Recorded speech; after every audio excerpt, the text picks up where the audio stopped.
Come and share a hug. Come, let's pray together. Come love and be loved. From the blissed out to the turned out, from the pampered to the abused, this door is open to you. Come on in. Come on in. Come on in. Come on in. The God in us recognizes the God in you. The God in you. Whether you're black or white, gay or straight, Christian, Buddhist or Jew, this door is open to you.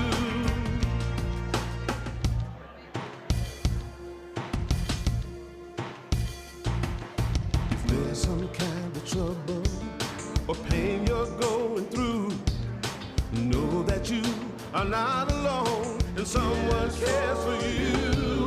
As an individualization of divine point of view, this door is open to you. This door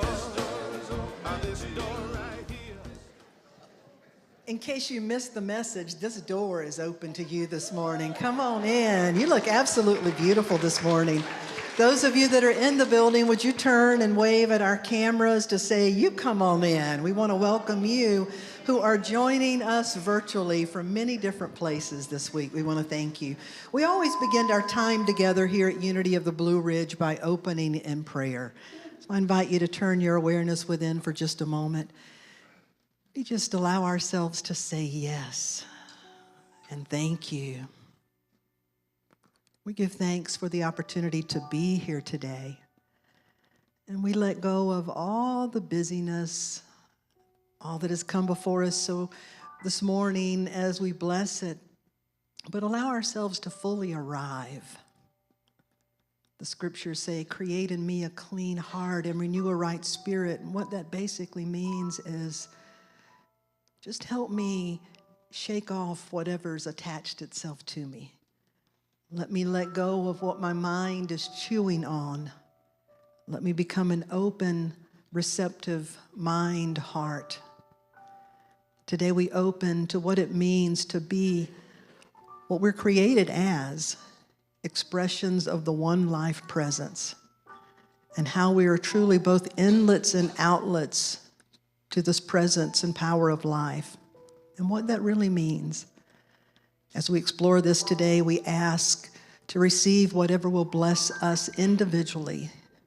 We ask to receive what will bless as a collective. And we give thanks that all that flows through this, we are truly grateful. Thank you, God.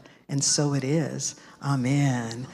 Thank you all for being here. If you'll stand and join us in song, Amy, come on up. You're going to know that you'll catch the song in just a minute. I will stand for love.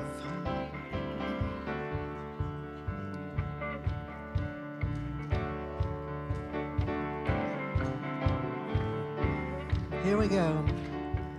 I will stand for love. I will stand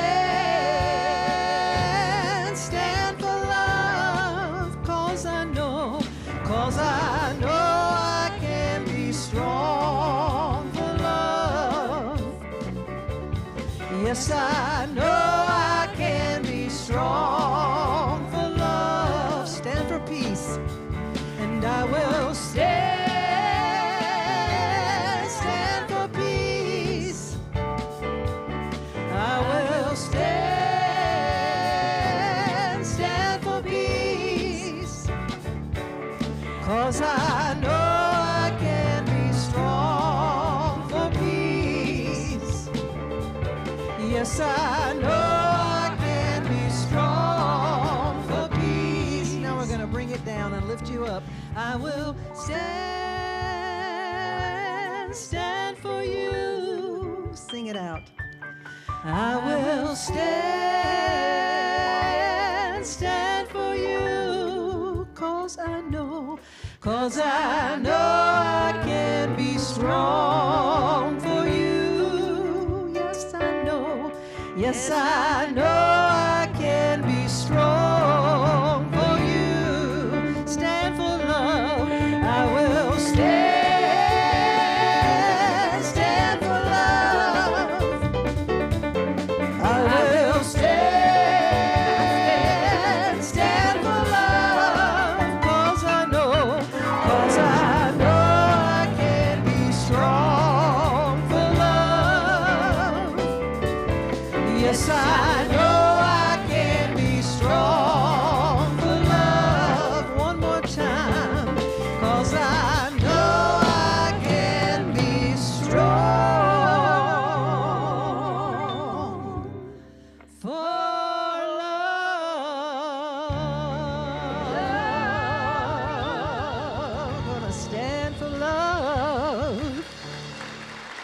So while you are standing for love, take this opportunity to turn and to welcome those around you, to make that connection, heart to heart. Thank you for being here this morning. We take an opportunity to reach out to those of you that are joining us virtually to say hi and welcome. And we thank you for being here from wherever you're coming from. Thank you for being here.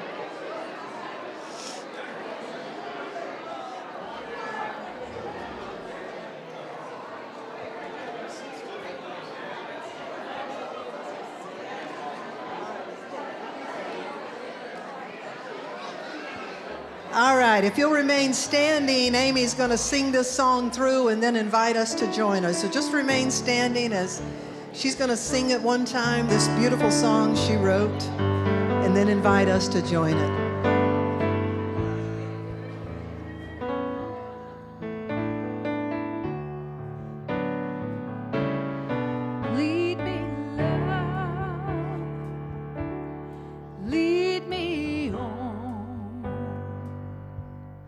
When I'm weary, make me strong. Lead me, love, help me grow. Lead me, love,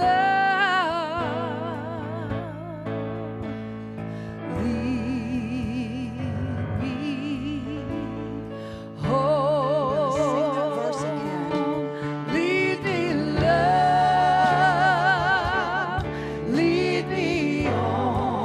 When I'm weary,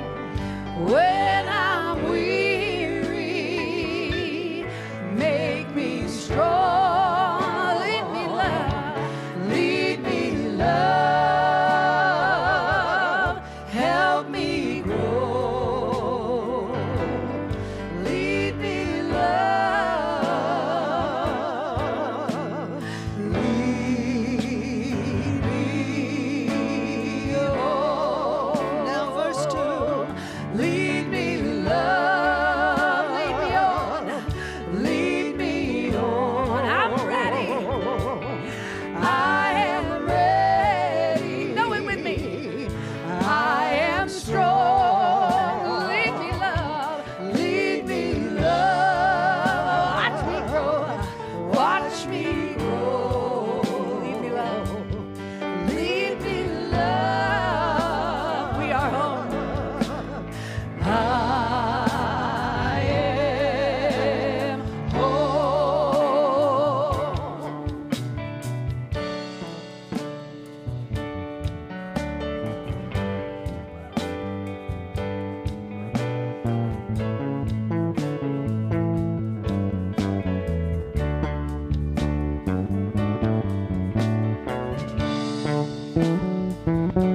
Featuring Joel Pressman on bass guitar.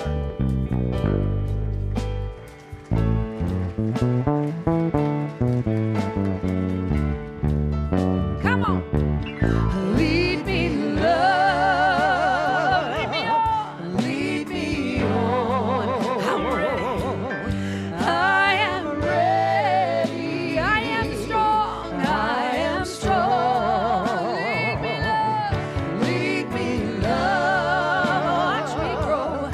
Watch me grow. Lead me, love. Lead me, love. I am home. I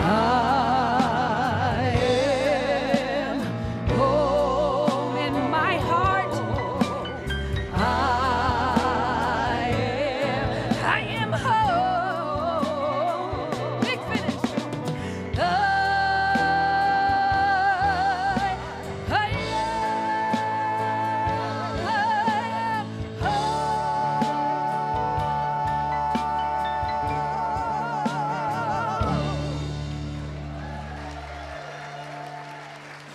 Lead me, love. Woo. Thank you, band. Wow, aren't we blessed with this amazing band? Jason Cristofaro, Joel, Joey, Pete, and Dave. They're going to head on down because Amy's going to take over in just a moment. You're in for a treat today. I just about thought we were in the middle of our service instead of the beginning, so I need to back up and remember our children may want to head out to Sunday school.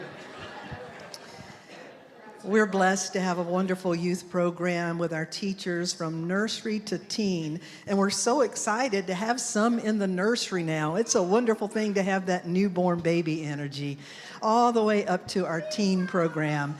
And so we're going to ask any of our youth, our teens, or any that would like to be part of the program, if they head over, we can extend this blessing to them and to really just think about the words you're expressing to them and hope that they know this, and through them to all children together. We love you. We bless you. We appreciate you. And we behold the divinity in you. What a beautiful group this morning. Thank you so much for being here. If you have not yet turned your cell phone off, we'll just give you that reminder that if you'll turn it on airplane mode or completely off, it helps our live stream. To our live stream audience, we're continually working to improve it. We're in a very rural area and there are limitations, but little by little, we're getting better and better with our live stream. And would you please give a shout out of gratitude to Acela and Robert and our PowerPoint people in the back who worked very hard to make this happen. This past Thursday night, we had a new to Unity class. There were about 14 or 15 people here, and pretty much everyone said, before I came to the church, I checked it out online, and it was enough that made me want to come here. And boy, when I got here, it was a whole lot better here than online. So we are aware of that. We're working on it. Beth Beloit is our licensed Unity teacher and executive ministry associate. Would you welcome her as she shares some announcements and today's inspirational reading? You. And before that, I just remembered, I forgot to ask if there was anybody else here for the first time other than our children. Do we have anyone here today for the first time? If so, if you would just raise your hand and hold it up a moment, it allows our welcoming team to get a connections card to you. So if you saw a hand go up, Unity folks lovingly point so our ushers can find them. And if for any reason we miss you, it's a complete mistake. Keep going that way, Brian. I see a hand over here. Or Michael, if you want a little workout Sunday mornings, you can join this team to see how fast you can get around. We have those information in our welcome center, but not only do we extend a welcome to you if it's your first time, we extend a welcome to those of you joining us virtually, whether this is your first time or some of you have become members. You know this is your spiritual community, even though you live in a more remote location. And then for each and every one of you who choose to make this a part of your spiritual experience, we affirm this blessing together that says, we love you, we bless you, we appreciate you, and we behold the divinity in you. The other thing I heard Thursday night from those 14 new people was this: you can feel the love in this place. And I appreciate that. That's because of you. Thank you for that. Thank you. Thanks, Darlene. Well, good morning. It's great to be with you again today. So let's start our announcements. On May 18th, Eddie Watkins Jr. will be with us for the Sunday service and for a concert afterwards at 12:30. So please enroll online, get your tickets online for his concert. And on May 25th, we will be celebrating our Pathway of Peace by having an outdoor service. So if you were here during COVID, you remembered how to bring your lawn chairs, right? So we're going to be doing that again. It will be on the 25th at 10:30 a.m. Unless it rains. Unless it rains, then we'll come on in. Yeah. Just like the song says, come on in. Reverend Paulette Pipe will be here on May 28th at 7 p.m. for the Signs of the Times and Tuition Workshop. And on May 31st, she will be here from 9:30 until 12:30. So look that up on our website also and sign up for that. We need volunteers for Pride. Out in the lobby on the counter, there are sign-in sheets. Please designate the time that you are available to set up, to take down, to be there, to greet, all of those things. We really need your help, and we would appreciate it greatly. We have a meal train. When you go into the Welcome Center, you will see the meal train, and there is a little ticket up on the wall for anyone who is needing help with food that's having surgery and things such as that. And so please take a picture of that or take one of the little tabs with you so that you can contribute in that way if you wish. On today. I wanted to say a thank you. Yesterday, how many of you went out to Mills River Day? It's an event, this community of Mills River is growing. If you haven't noticed, there's a lot of development taking place. And so the town of Mills River had a big festival yesterday called Mills River Day, and we were blessed to have a tent. And several of you volunteers were there. If you were there yesterday to help, some of them, like Rev Megan, is out having a recuperation day because she was there all day long. But if you helped us with Mills River Day, would you please stand? And if you're not in here, we want to acknowledge you, all of those that helped. Thank you so much for helping and being a volunteer out there yesterday. Joellen, would you please stand? And why does it matter? Because last year at Mills River Day, this young woman and her husband had moved into the tiny houses nearby in Mills River, happened to go out there and said, oh, what is this thing called Unity? And now they are members here at Unity of the Blue Ridge. So you never know. You never know. I just have one more brief announcement. It's okay.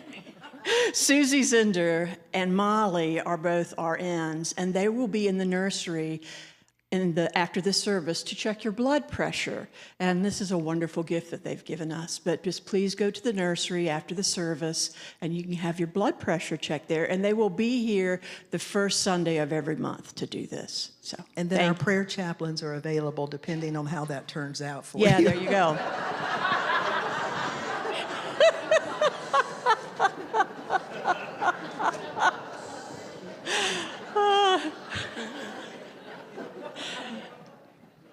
And now for the inspirational reading.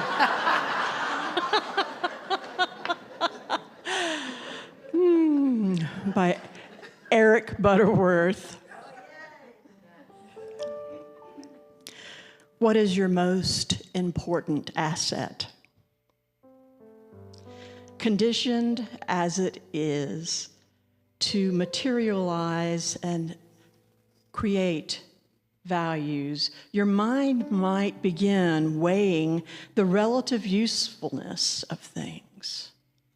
However, if you carefully search within yourself, you may come to the awareness that your most important asset is the conscious control of your own life. Nothing else can satisfy or fulfill you. Enjoy the freedom that comes from control of your inner world of mind and emotions. And Ralph Waldo Emerson said, "What lies behind you and what lies before you are tiny matters compared to what lies within you." Amy.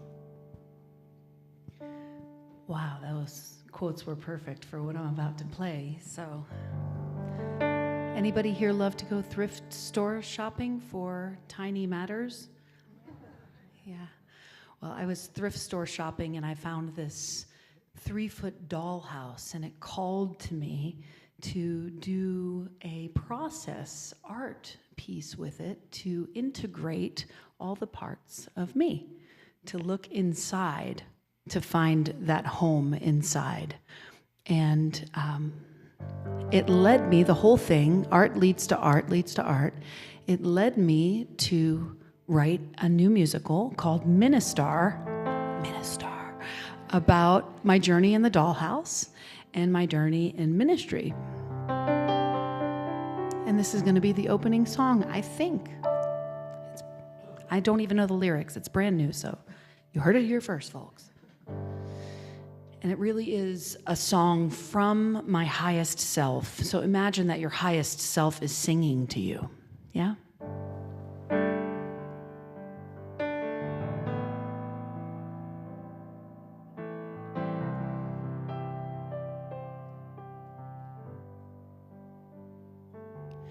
There's a mirror on the door to a place where you can go. There's a mirror on the door to you. Take a step inside, you might be surprised at what you find. Take a step inside to you. You'll find the stories and the fantasies. You'll find some brokenness of old and golden dreams. You'll find the sweetness and some inner peace. You'll remember what you believe. You believe that love can heal and dreams come true, and you believe in me as much as I believe in you. So dream your dream until it comes true, and then dream something new. I believe in you. I believe, I believe, I believe. That's your part. It goes, I believe, I believe, I believe. One more time we sing it. Hey, think about it. I believe, I believe, I believe. The rooms inside of you, these stories that you've told, all these rooms inside of you are true. And every part is whole. And let it unfold. See, every part is whole. You'll find the madness and the memories. You'll find an endless stream of infinite possibility. You'll find the person that you used to be. You'll find me, and you'll remember what you believe. You believe that love can heal and dreams come true, and you believe in me as much as I believe in you. So dream your dreams until they come true, and then dream something new. I believe in you. Here's your part. I believe, I believe, I believe. Hey, yeah. I believe, I believe, I believe. I believe that love can heal and dreams come true. And you believe in all my me's, and I believe in all your yous. Oh, yeah, so dream your dream until it comes true. Yeah, believe, yeah. And believe that right where you are, that's right, right where you are, you're a shining star. And home isn't where you go, it's where you are. It's where you are, right here. There's a mirror on the door.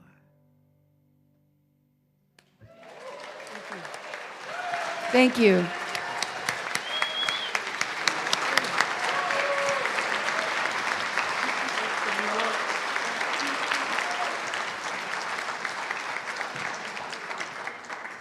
Wow, Amy, that is incredible. She is such a blessing. And she is going to be taking that Ministar show for an opening in New York City. Congratulations, Amy.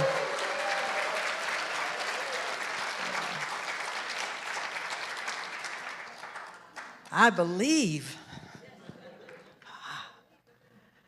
I believe. You believe. You know, that song stirs something, Amy, and I love knowing how you found the dollhouse. And we're guided to do that, and how that led to the next step, led to the next, led to a musical, led to an open door in New York City. I had no idea that that's how that was created. But when you hear what we're talking about today, you'll realize that the heavenly host sent a perfect example to talk about what we're talking about, which is this. God can do no more for you than God can do through you. God can do no more for me than God can do through me. Would you say that with me? God can do no more for me than God can do through me.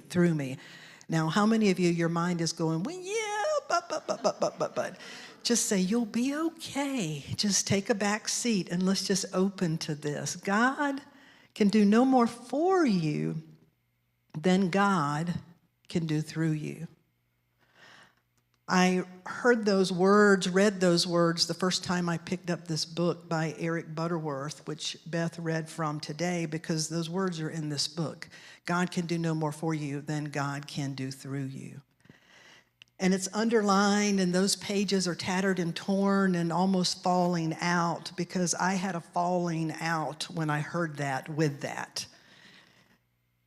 Because there's reasons and cases where you can come up with that it sounds like that's not true. And so I've realized that anytime something like that gets, as my grandfather would say, what you got stuck in your craw. If it gets stuck in your craw, if it just won't, if it's just there, then there's a gift to be found, right? There's something that can be learned from it. And so I really began to take that and work with it. And over the years, I've come to have it unfold in my understanding in many different layers. And so today I want us to look at that together. God can do no more for you than God can do through you. We begin with a true story of a couple who met in the early 1900s in Winnipeg, Canada. Wilfred and May are their names. Wilfred and May, when they had their second child living in Winnipeg, Canada, they decided to go back to England, where May was from, because May's father, he did pretty well. He owned a hotel in England in the early 1900s, and so they took the little children and they went to England, where they stayed with her parents for a while, and May worked in the hotel. Her husband, Wilfred, got work, and they were able to have some help taking care of their little children. They were able to save up some money, because what they really wanted to do, by now it's like 1920s, they wanted to come to America. And so they were able to save enough, and May and Wilfred did come to America. They came to California. They landed in California, where they would have 3 children and begin to raise their family. And along the way, somewhere between Canada and California, May discovered the writings of Charles and Myrtle Fillmore. She learned about this thing called unity. And she was intrigued, and she called herself a student of truth. And so she began to read everything she could, and she began to put these things into practice, because she was having some challenges. When May and Wilfred were in California, and they were now way away from family, trying to take care of all the children, trying to make a living. And her husband, though he had an incredibly good heart, he also had some challenges with addiction. And so at times he would drink a little too much, and his real addiction was to gambling. And although he was a good gambler, and at times that worked, there were times it really did not work. And so it left May, at times, he would literally lose it all. They had to move more than once, because they literally lost the house. Well, there came a time they were in they were in California, in Los Angeles, renting a place. And he made a big gamble, took a big gamble, and lost everything. And started drinking and just disappeared for months on end. And so it left May at home with the 3 children. What are we going to do? By now, May has really been studying these new ideas. She's hearing these spiritual ideas. And so one thing that stuck into her, she remembered, is pray and move your feet. Pray and move your feet. They got the eviction notice. They were having to move out of the place. And so here she is with 3 little children, no real way to take care of them. Everything's running out. Pray and move your feet. She took it literal. She started walking around the neighborhood, praying and move her feet. I'm not sure that that's exactly what it means, but that's what she started doing. And she would walk a little further and further, and she found a really nice neighborhood several blocks over, really nice houses. But as she walked every day, she noticed one of the homes had a for sale sign. But the yard was overgrown, the grass was tall, you could tell by the front porch it needed work. And so for a few weeks as she walked, she'd venture by that house and she kept seeing the for sale sign and the look. And one day when she was praying, she had an idea. An idea popped in that said, call the number and ask if you can make a deal. Call the number, ask if you can move in rent-free, and you and your children will fix the place up. You'll turn it into a home. It'll be able to sell. Good idea. Now just pause for a moment and think about in your life. Have you ever been in a place where this good idea drops in, and then what's the very next thing that happens? Oh, they won't do that. How are we going to fix it up? That doesn't make any sense at all. And look at this neighborhood. We've never lived in a neighborhood like this. But she was praying and asking and literally walking. And so she did not let those thoughts. May said, yes, I had those thoughts, but it didn't let them stop me. So when she could get to a phone, she called that number. She met with a couple. She brought her children with her. And she said, sir, I want to talk to you about your home. And he said, I'm so excited. We really want to sell this. And she said, well, let me be honest. I have no money. And he looked at her and he said, but I have a proposition. She said, I've noticed this home is quite beautiful, and for years, my father owns a hotel. I worked in a hotel. I know how to care for things. And look at my children. I have 2 boys here that could help get this yard cleared up.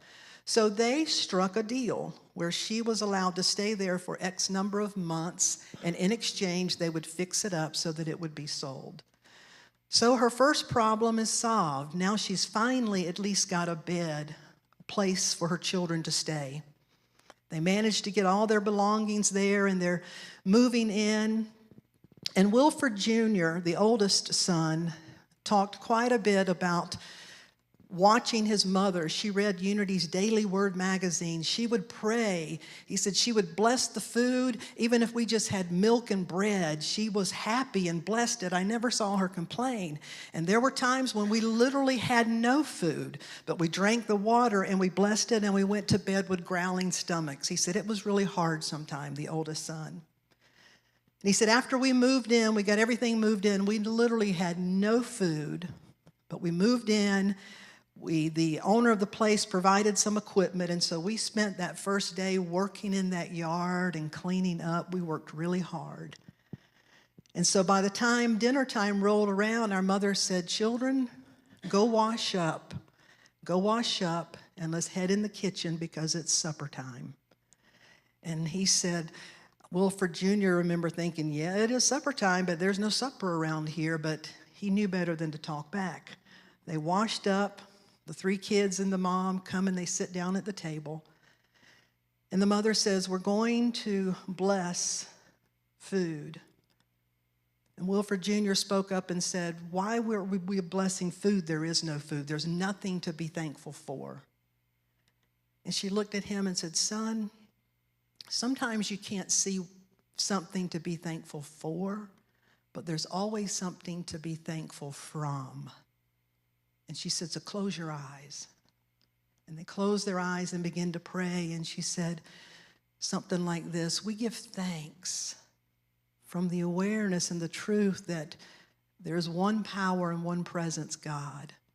and that God lives in us and moves in us, and that God knows that we have needs. We give thanks from the awareness that when we ask, we prepare our hearts to receive. We give thanks for the awareness that there is an abundance of food in this universe. There is an abundance of resources in this universe, and we give thanks that we have the capacity to learn how to be channels for that good. You see, the prayer she was praying from an awareness of. And Wilford Jr. said he listened, they prayed, and he said no sooner than she finished that prayer, a knock on the door. And all of them went to the door.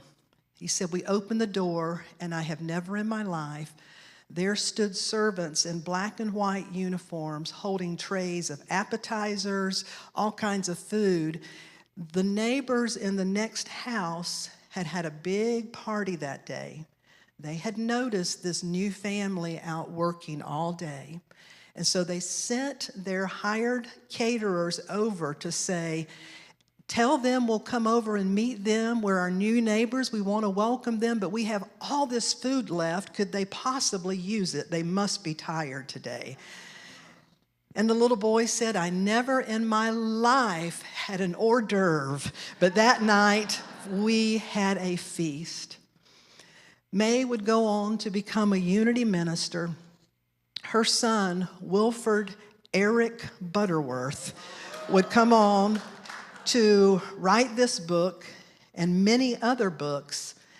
He became the head of the YOU, the Youth of Unity. He served as a minister of Unity churches for over 50 years. He held Unity churches in Carnegie Hall and Avery Place for over 2,000 in attendance. And some of you were in his congregation. If you've been in Eric's Butterworth congregation, would you please stand? Sonny, there's Sonny, two of them have. So you can talk to them and they can probably verify this story because he told this story quite a bit. That is Eric Butterworth. He died in 2003. I entered the seminary in 2002, and so I had the opportunity to meet him in the late 1990s. An incredible, incredible man. And so it was Wilford Eric Jr., whose mother taught him these things, who experienced these things, experienced so many miracles, and he experienced times where there was no one that showed up. There were times he went to bed hungry, but he learned that there were far more times that something good showed up right on time. And what he learned through all of it is that God can do no more for us than God can do through us. And he spent his entire ministry teaching and speaking and writing. He's written numerous books. Spiritual Economics is just one of them. And so I want to look at some of the highlights, some of the things that he said that I think are very pertinent today. I just told you about Eric. He was born in 1916, lived till 2003, again ministered for over 50 years. Oprah Winfrey said that Eric Butterworth was one of the greatest spiritual teachers in her life, and Maya Angelou said he was the single greatest teacher in her life.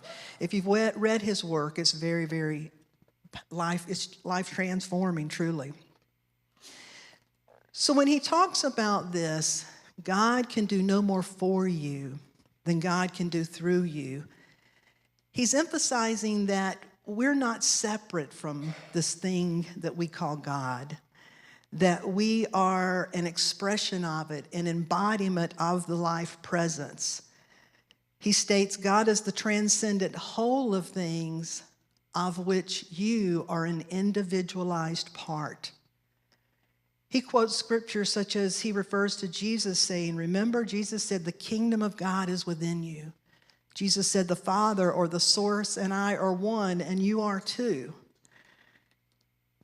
If you look at Christian mystics, if you look at Teresa of Avila and study her works, she had visions and saw a vision of her soul, of our inner being, like an interior castle, she called it. And that we're here to bring forth such treasure from within. In Sufism, they teach the same thing, that Rumi wrote, I looked in temples and churches and mosques, but I found the divine was where? Within my own heart. In Hinduism, the Upanishads say, thou art that the individual soul is part of the one soul. And in the Bhagavad Gita, Krishna tells the student Arjuna, I am the self seated in the heart of all creation. You will find it throughout every spiritual tradition, basically, that God, the Creator, however we know it, that we are a part of it, that we're here to express it, that God can do no more for us. We're not little puppets being manipulated. We are part of a presence being activated. Does that make sense? We're here to be the embodiment. We embody this potential, this power, this presence, and that we are the place where God shows up. Eric Butterworth, Eddie Watkins Jr., who will be here, and we just sang that song a few weeks ago, I am the place where God shows up. It was Eddie Watkins Jr. that wrote, we are the place where God shows up. He's inspired so many songs and writers. When he talks about the concept, God can do no more for us than God can do through us, it's a concept of cooperating. A lot of people use the word co-creating. I prefer cooperating. I don't know why, but I just do, because we're operating with the creative presence that is what it is. And through that, we're creating with our mind, our thoughts, our actions. Again, this is an interfaith. You'll find it in every tradition. Buddhism calls it right action. That there is a presence, a power we have access to, but it's up to us to express it through right action. Judaism has a principle called tikkun olam, which means that we are here repairing the world. We're the ones remembering. We are the hands and feet putting it all back together. Christianity, in the Epistle of James, it says, faith without works is what? Dead. That we are the place where God shows up, and God can do no more for us than God can do through us.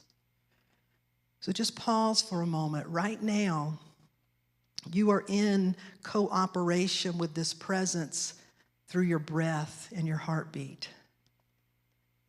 God is breathing you. God is animating you. Inspiration. Amy talked about feeling the urge to buy a dollhouse. The inspiration led to this, led to that, led to this. Whatever we're praying for, it's going to come through us at some level. The level may be an idea. The level may be your willingness. The level may be that you're the one that shows up to receive the gift and then to be a steward of the gift. You may be the person who is guided to take a step, and that is how God is showing up. This presence is always healing our body. If you cut your hand or scrape your knee, it begins to heal naturally. We're working in dynamic cooperation at all times with this healing presence. It guides us through intuition. Jill Haney, who's here, who's worked on our prayer wall and is soon getting ready to start on an inside wall, receives a lot of her guidance very clearly in dreams. Different people receive it different ways. Now, it's important for you to know if you're one of those people that say, I have never, ever received anything that resembles the voice of God. I know there are some of you out there because you've told me that. And I get it. And the thing is, we receive our guidance and our inspiration in different ways. So I'm going to give you 4 ways in just a few minutes that I promise you, if you engage these, you'll begin to find what is your way that you connect. And so when we begin to think about this, that God can do no more for us than God can do through us, then consciousness becomes key. Eric Butterworth, in his teachings of this concept that consciousness is key, that where we are in consciousness determines what we experience. The best example, the best true story I can give you that I know firsthand is from Michael Beckwith. I've told this many times, and I hope all of you know it well enough to tell it because it needs to be told and retold. Dr. Michael Beckwith is the minister of the Agape Spiritual Center in California. He's also was for a time the spiritual coach for Oprah Winfrey. He's a highly recognized individual, very big, thriving church. And so early in the year, one year, Michael and their ministry team said, this fall, now they're announcing this beginning of the year, this fall, our ministry is going to sponsor a cruise where people can come and experience this spirituality on a cruise. When he announced it that first Sunday, he said immediately after the service, a woman came up to him and said, Dr. Michael, I am going to be on that cruise. I want to go on that cruise, and I need to know if you have any sponsorships. I don't have the money, but I know I'm supposed to go on the cruise. And he said, okay, so it's the beginning of the year. The cruise is not until October, and we can put you on that list, so I hear you want to go. She said, yeah, I have to go. I just feel it. But I'm on a fixed income. I don't have any money, so I need for you to get me a sponsorship. And he said, so let's just wait a minute. So you're telling me that 10 months from now, you still won't have any money, and you're saying I need to get you a sponsorship. And she said, that's correct, because I live on a fixed income, nothing's going to change, but I know I have to go, so can you please help me get a sponsorship? He looked at her and he said, if I did that, it would violate everything I believe in. But what I can do is partner you with one of our spiritual practitioners, and let's begin to work on your beliefs. What is it within you that is causing you to believe that nothing can change in 10 months?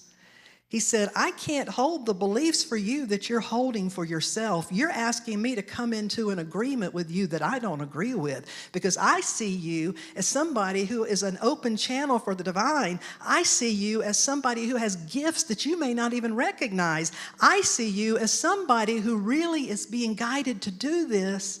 And perhaps your biggest blessing is you need to realize that you have the capacity to create and generate and be more than you currently know yourself to be.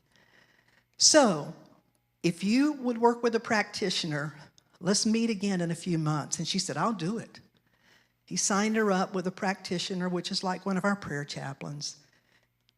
After a few weeks, a couple of months go by, she went to the bookstore one Sunday morning before church. And she said, I'm here to buy not one, but 2 tickets for the cruise. I had this idea that came to me, and I followed through on the idea. And can you believe that it generated enough money that not only can I pay for mine, I feel guided to pay it forward for somebody else? That, my friends, is what we're talking about when we say abundance and consciousness is the key to divine expression, that whatever it is in our life, first of all, it begins in consciousness. Eric Butterworth would often tell this story, the scripture that comes from Matthew that says, to those who have, more will be given, but to those who have not, even what they have will be taken away. Matthew 13:12. Let me read it again. To those who have, more will be given. To those who have not, even what they have will be taken away. That's one of those scriptures that make you want to throw the Bible down and say, yuck. Yuck. Because it looks like it's unjust or it's excluding people. But that's when you have to realize that this is written speaking to the soul. These are words of spirit. This is a message for your consciousness. Eric said it's not moral judgment, but it's a statement of the law of consciousness. When Jesus said to those who have, he wasn't speaking of material wealth. He was speaking of those who have a consciousness of recognition, a consciousness of a possession, that they have inner resources, wholeness, they have access, that those who have live in a receptive flow. But those who have not live in a consciousness of lack or fear or resentment or separation. So even what they have access to they miss out on because they're blind to it. They lose it. They don't even know what they have. When you begin to look at it that level, it begins to make sense. The Tao Te Ching says it this way: when you realize there is nothing lacking, the whole world belongs to you. So how does this begin to work in consciousness? Well, here's a story of a mother who was a single mother, had a desire to open a bakery. But she had a full-time job. It was all she could do to take care of her family, but she just had this strong desire to open a bakery. Well, one day down at the corner gas station, she saw a taco truck, and an idea popped in. Well, if a taco truck could be there, I wonder if a cupcake table could be there. So she went and talked to the owner of the gas station. He said, sure, the more the better. So she got her kids to help her, and they made a whole bunch of cupcakes and signs. And so the next Saturday, they went out, and guess what? She sold every cupcake she made. And so for a while, she started doing that. They did it as a family. It was Cupcake Saturday. And they went out, and she made up some business cards. And do you know, today that woman owns a bakery, but it started with a cupcake table at a gas station beside a taco truck because she had a desire, and that desire was this impulse of the universe to say, follow this so you can discover what you're made of. Do you see what's happening here? Develop yourself so that you can bring forth more potential. Another story looks like this. A man who had struggled and struggled and struggled with addiction. Constantly, his family, everyone begging him to do something, and he wanted help.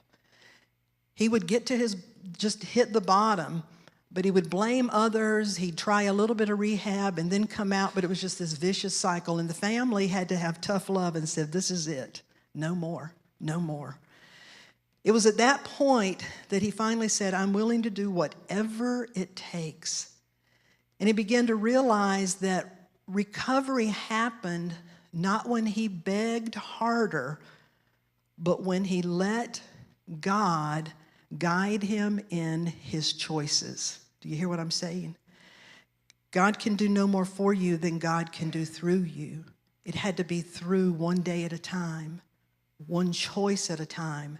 That's how God was growing that man. And then the third story, a junior high school teacher noticed one of her students was withdrawing and kind of spiraling. Something was different. And so this junior high school student came up with a reason to ask that student to stay after class to help with something. And after doing that a couple of times, the young student began to open up a little bit and talk about some struggles. The teacher was able to get her with a counselor and get some help in that home. You see, God's answer to that student's struggling didn't come through a lightning flash. It came because someone felt it on their heart that student needs something and you can do something. That we are the place that God shows up, each and every one of us, and God is calling somebody right now. Jason in the band, would you come on up? God can do no more for you than God can do through you. Let's talk about 4 things that everybody can do. Number 1 is to make a practice of your I ams and your I haves. That every day noticing what you're saying you have and what you are. To say, I have love. If you want more life, if you need more love in your life, then to begin saying, I have love. And I am love. And I'm a loving person. I'm worthy of love. If you need more patience or more peace or more abundance, whatever it is, you begin to say, I have. And notice what you already do have. And I am capable of these things. This is what we call a conscious conditioner. It's like priming the pump of your soul to move out those beliefs, just like the woman had on the cruise, to move out those beliefs that say, no, I live in these fixed limitations. No, I am and I have. So I begin with I am and I have. Pay attention. Number 2, make a proof list. I'm going to challenge you, if there's something you want more of in your life, more love, more patience, more peace, more abundance, more beauty, more inspiration, more energy, more wholeness, whatever you want more of in your life, make a proof list. Every day, sit down and come up with at least 5 proofs, 5 ways it's already showing up. You were able to find a parking spot. That's a miracle some days. That's proof in abundance. You actually enjoyed a few moments of laughter. That's proof of joy. You shared a meal with a friend and enjoyed it. That's proof of connection. Come up with proof. It's there. When you recognize it, it begins to expand. You can more easily recognize it. So number 1, I am, I have. Number 2, make your proof list. And number 3 is to give freely. Especially whatever it is that you feel that is lacking. If you feel that you're not getting enough appreciation, then give more praise. Give more compliments. Give more moments of connection to tell someone, not just to say it, to check it off a list, but to stop and pause and to say, John, I really appreciate your willingness to take over that co-leader role for our Habitat team. I really appreciate that. Whatever it is that you're seeking, give it back freely. Jesus blessed the woman the widow, when he said, blessed is the widow. Those words alone to his audience were revolutionary because they thought, cursed is the widow. And the rabbi just said, blessed is a widow. Yes, blessed is the widow who gave one little penny. They're like, she's cursed and she has nothing but a penny. No. All people are blessed, and she knows she's blessed. And she knows she's blessed because she knows she still makes a contribution. She takes care of the babies in the village. She's a mentor to a lot of mothers. She does this, she does that. She has something to give, and she's blessed because she knows it. You see, to be able to give freely, it's not about the amount. It's about you putting into expression knowing that you have to give. So we begin with I am, I have. We start looking for proof. And if you really want to work the challenge, write it down. Number 3 is to begin to give that which you want more of, that which you appreciate, that which you're thankful for. And number 4 is to appreciate, to pause and to give thanks. I'll never forget a woman one time I was working with who wanted love in her life so much. And we talked about these things, and I said, well, every time you see a couple and you see them in love, just think, wow, if it could happen to them, it could happen to me. If you see that couple in the restaurant all goo-goo-eyed and you're like, ugh, just say, okay, they have it, I could have it. Give thanks. You begin to recognize that I behold the good that is already present. Would you say that with me? I behold the good that is already present. I behold the love that is already present. I behold the love that is already present. I behold the inspiration that is already flowing. I behold the inspiration that is already flowing. So let's take it into prayer. 'Cause I breathe in and I breathe out and I take in and I give out and I let love and I let go. I release. And I know, sing it with me,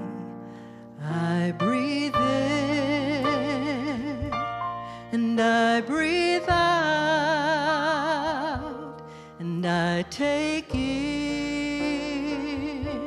and I give out. I let love, I let love, I let go, I release,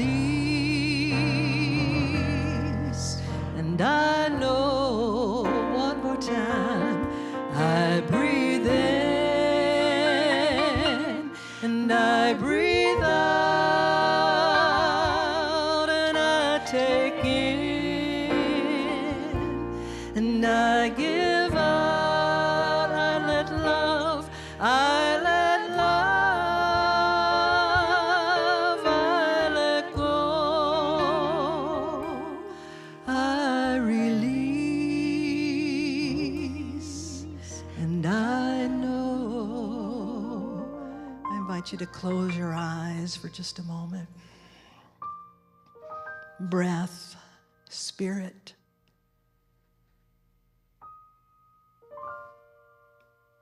We become our own little independent being in this earth body with our first breath. And all to witness that the first breath comes from spirit. That we come into this world as an embodiment of spirit, a manifestation of the divine.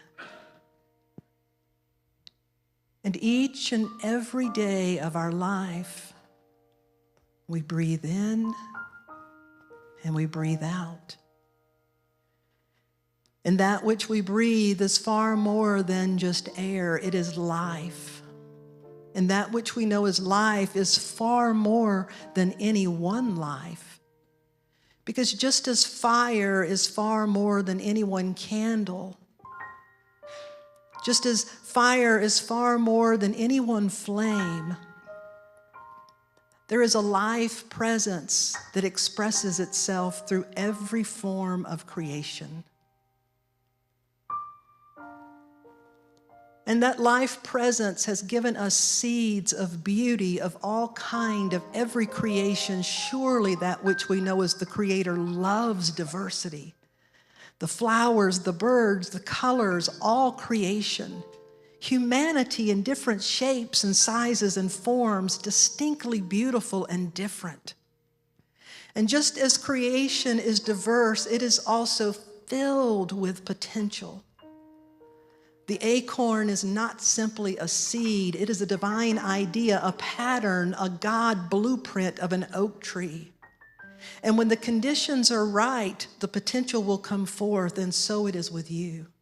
You are a divine pattern, a blueprint, called the Christ, called the I Am, called the Atman. It does not matter what name you call it. But just as surely as the acorn has within it an instilled pattern to recognize and grow into more than you can see at the surface, so do you. You are Christed beings. You are holy beings. Your ancestor did things that you still cannot comprehend how they were accomplished. And yet it is time for humanity to cross the threshold again. That which is called true and that which is called fake is becoming very different to distinguish. And with artificial intelligence coming in, it will become even more different to distinguish what is true and what is artificially created. Therefore, each and every person has within their own heart a signature, a truth, a recognition that will always be able to recognize truth, that will always be able to discern and communicate and perceive at levels that are right here, ready, waiting for each and every one of you. And many of you are reaching, many of you are ready, many of you are saying yes. And so pick up the dollhouse and paint the dollhouse and tell the story and move through it and step through the doors and watch what will happen. Follow the trails, because they are not not simply following the trails. Your desires that are rooted in love and rooted in truth are desires of the one power and the one presence to be made manifest. And if each and every one of you come together and manifest at the level that you can, heaven can begin to show up on earth through a beloved community. It is already happening, and just watch what can happen when each of you will know that it is true. You are the place where God shows up, and God does no more for you than God does as you, through you, because of you. So we breathe in and we breathe out, and we take in and we give out, and we let love and we let go, and we release and we know. Would you open your eyes? You're in a different place than you came in. You know that, don't you? All right, would you stand up and let's sing this like you know it's true. I breathe in, come on, Amy, and I breathe out, and I take whatever you need, take it in, and I give out, and I let love, and I let go, I release, and I know, so I breathe in, and I breathe out, take in what you need, I take in, and I give out, and I let love, I let go, I release, and I know, I release, and I know.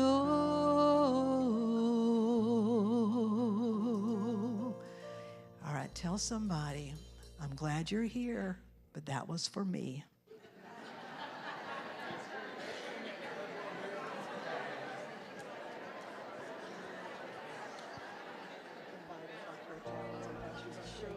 Okay, gotcha. Thank you. You may be seated. Let's invite up our prayer chaplains and our ushers. Our prayer chaplains will pray with you after the service in the designated office. And now let's state our prosperity statement. Divine love flowing through me blesses and multiplies all that I have, all that I give, all that I receive, and all that I am. I am now in perfect balance and flow with the universal tides of giving and receiving. Thank you, God. And so it is. Amy, please. Well, if you know me, then you know what I do. As I'm listening, I'm writing. I want to tell you the whole story again in rhyme. So in the middle of this tune, I'll give you a little rap, a little Steinberg rap. Darlene, this is, as always, for you. Give it up for your amazing minister. She leaves no space for that.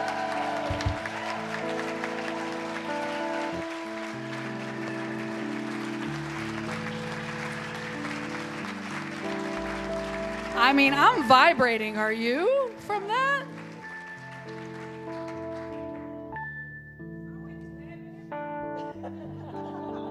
So rich, so rich, so rich, so rich, so rich, so rich we are. Sing it with me.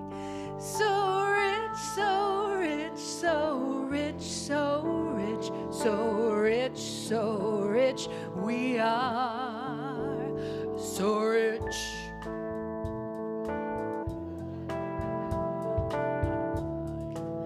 Let's do it again. So rich, so rich, so rich, so rich, so rich, so rich. We are so rich, so rich, so rich, so rich, so rich, so rich. We are so rich.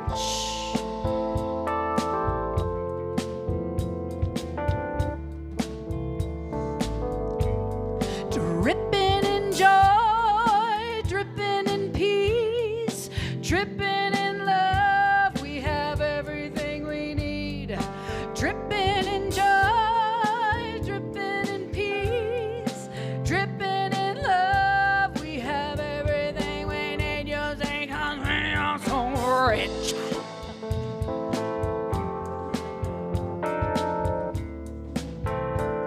All right, let's see if I can do this. God can do no more for me than he can do through me. Pray like Mary Butterworth and then move your feet. When good ideas come, ignore the doubt. Pray from, not for. This is what it's about. Ask and know you will get what you deserve. There will be a knock on the door filled with hors d'oeuvres.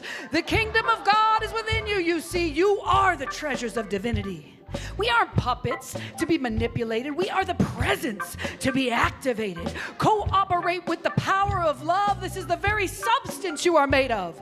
So give the gifts that call through you. Do you believe you deserve a cruise? I do.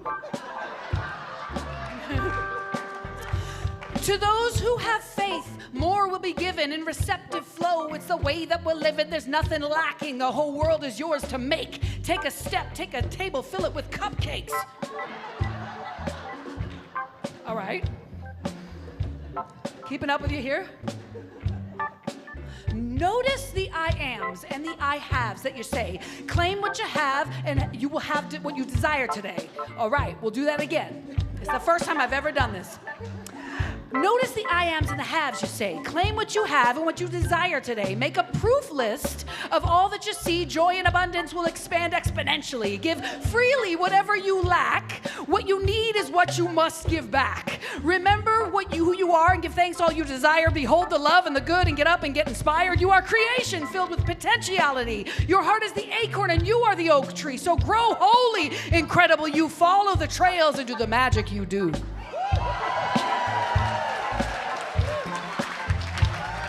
A long one. Sing with me. So rich, so rich, so rich, so rich, so rich, so rich, we are, yes. So rich, so rich, so rich, so rich, so rich, so rich, we are. I love that. Dripping in joy.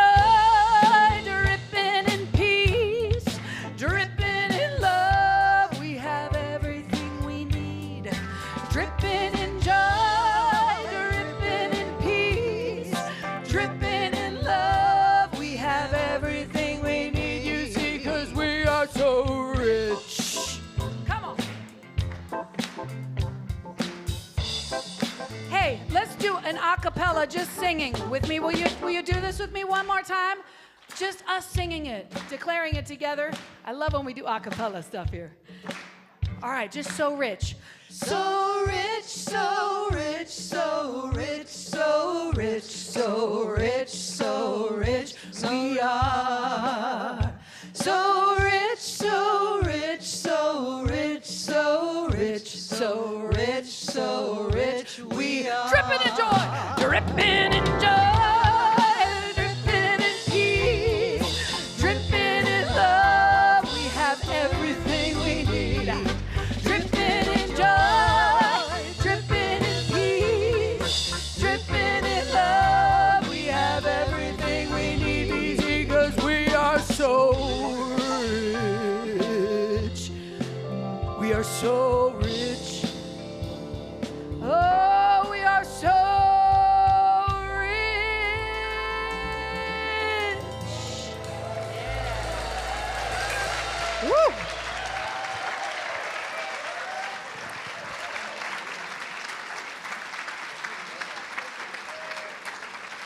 Amy Steinberg. What an incredible collaboration with our band. What an incredible talent. Thank you so much. I love you so much.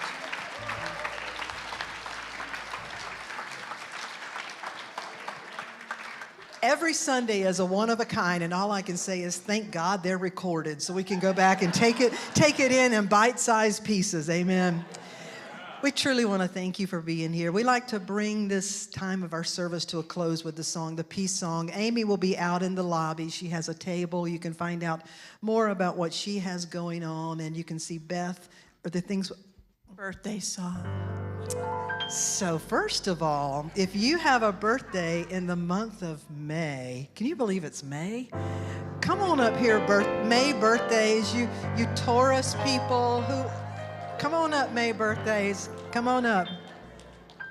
Oh, we got a bunch of May birthdays. Come on up. Look at all these May birthdays. Come on, May. Don't hold out. Come on, May.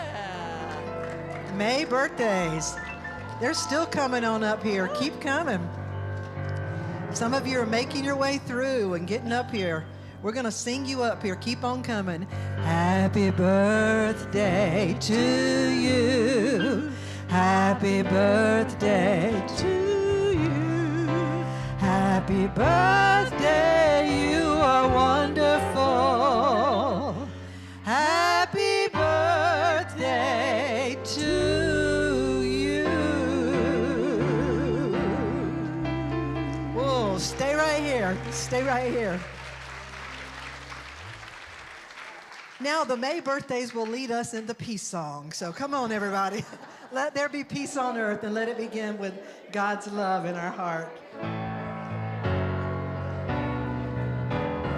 Let there be peace on earth, and let it begin with me.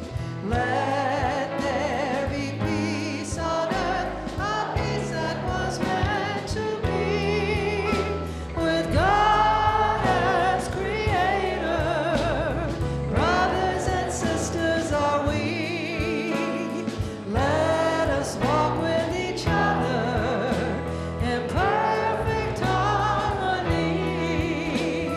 Let peace begin with me. Let this be the moment now. With every breath I take, let this be my joyous vow. To take each moment and live each moment, peace eternally. Let there be peace on earth, and let it begin with